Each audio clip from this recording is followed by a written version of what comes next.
అన్న మీరు రెడీ అంటే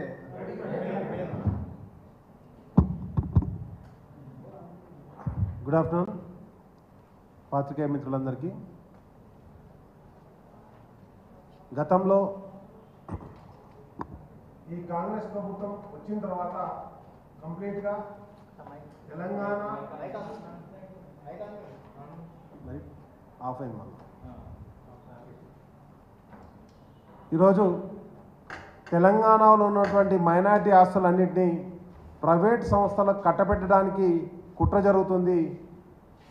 గతంలో ఏదైతే నాంపల్లిలో ఉన్నటువంటి అనీసుల్ గుర్ఫా ల్యాండ్ ఏదైతే ఉండేనో దానికి 20 కోట్ల ఆర్ఫన్ హౌస్కి 20 crores రూపీస్ కేసీఆర్ గారి ప్రభుత్వం తెలంగాణ ప్రభుత్వం ఇచ్చి దాన్ని అభివృద్ధి చేయడానికి గతంలో ఉన్నటువంటి ఏదైతే 360 గజాలకు ఇంకొక 4400 గజాలను ఆర్ఎండ్బి జాగాను కూడా దానికి ఇచ్చి అక్కడ ఆర్ఫన్ హౌస్ని డెవలప్ చేసి ఈరోజు రెడీగా ఉంటే 1,49,857 ఎస్ఎఫ్టీ భవంతిని ఈరోజు ప్రైవేట్ సంస్థలకు కట్టబెట్టడానికి కుట్ర జరుగుతుంది.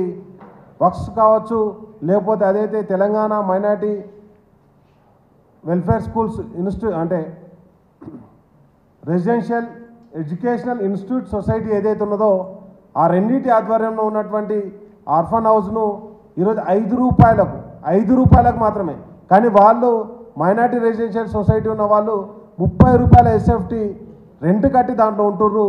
ఈరోజు వక్స ఆస్తులన్నింటినీ కూడా ప్రైవేట్ సంస్థలకు కట్టబెట్టడానికి తెలంగాణలో కుట్ర జరుగుతుంది. రేవంత్ రెడ్డి ప్రభుత్వాన్ని ఒకటే డిమాండ్ చేస్తున్నాం, మీరు కొత్తవి కట్టకండి, కానీ కేసీఆర్ గారు ప్రభుత్వం నిర్మించిన వాటిని అన్నింటినీ కాపాడండి, వాటిని దొంగల పాలు చేయకండి అని చెప్పేసి తెలంగాణ ప్రజల తరఫున అదేవిధంగా ఎస్సీ ఎస్టీ బీసీ మైనార్టీల తరఫున మేము విజ్ఞప్తి చేస్తున్నాం. ఈరోజు చూస్తున్నాం మనం ఏదైతే ఇది ఒక్కటే కాకుండా అంటే దీని ఒక 600 విద్యార్థులు ఉండేటువంటి ఫెసిలిటీ దీనిలో ప్రొవైడ్ చేయడం జరిగింది. గతంలో దీంట్లో ఉన్నటువంటి 67 మంది విద్యార్థులను కూడా వేరే ప్రాంతంలోకి మైగ్రేట్ చేసి ఆ బిల్డింగ్ని కంప్లీట్ చేసి ఈరోజు ఫుల్ ఫ్లెడ్జ్గా వాళ్ళకి హ్యాండ్ ఓవర్ అయిన తర్వాత దానికి కిరాయికి ఇవ్వడానికి కుట్ర జరుగుతుంది. కాబట్టి మైనార్టీ సోదరులకు అదేవిధంగా వక్స్ సోదరులకు కూడా విజ్ఞప్తి చేస్తున్నాం, మా తెలంగాణలో ఉన్నటువంటి వక్స్ భూములను కావచ్చు, వక్స్ ప్రాపర్టీస్ని కావచ్చు కాపాడాల్సిందిగా మేము విజ్ఞప్తి చేస్తున్నాం. అదేవిధంగా ఒకవేళ ప్రభుత్వం కేసీఆర్ గారు నిర్మించినటువంటి భవంతిని తెలంగాణ ప్రభుత్వం నిర్మించిన భవంతిని దాన్ని ఒకవేళ వేరే వాళ్ళకి కట్టబెడితే తప్పకుండా పెద్ద ఎత్తున దాన్ని నిరసిస్తాం, ఆందోళన చేస్తామని కూడా వాళ్ళకి హెచ్చరిక జారీ చేస్తున్నాం.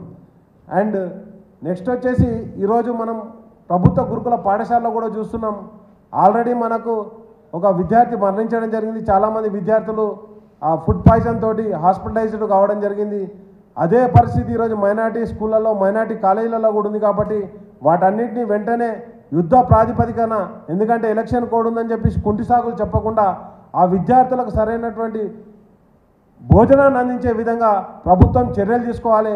గతంలో ఎలాంటి కంప్లైంట్ లేకుండా నడిచినటువంటి ఏవైతే గురుకుల పాఠశాలలన్నీ కూడా ఈరోజు మొత్తం కూడా ఫుడ్ పాయిజనింగ్ అయ్యే పరిస్థితి ఏర్పడ్డది. కాబట్టి అధికారులు కూడా వెంటనే చర్యలు చేపట్టాలని చెప్పేసి కూడా మేము బీఆర్ఎస్ పార్టీ తరఫున డిమాండ్ చేస్తున్నాం.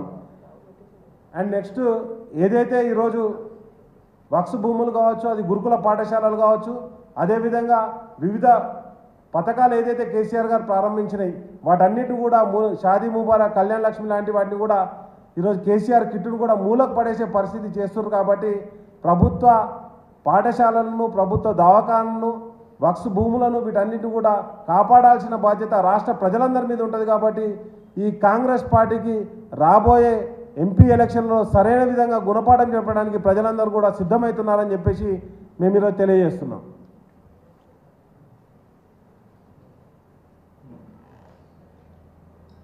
Thank you.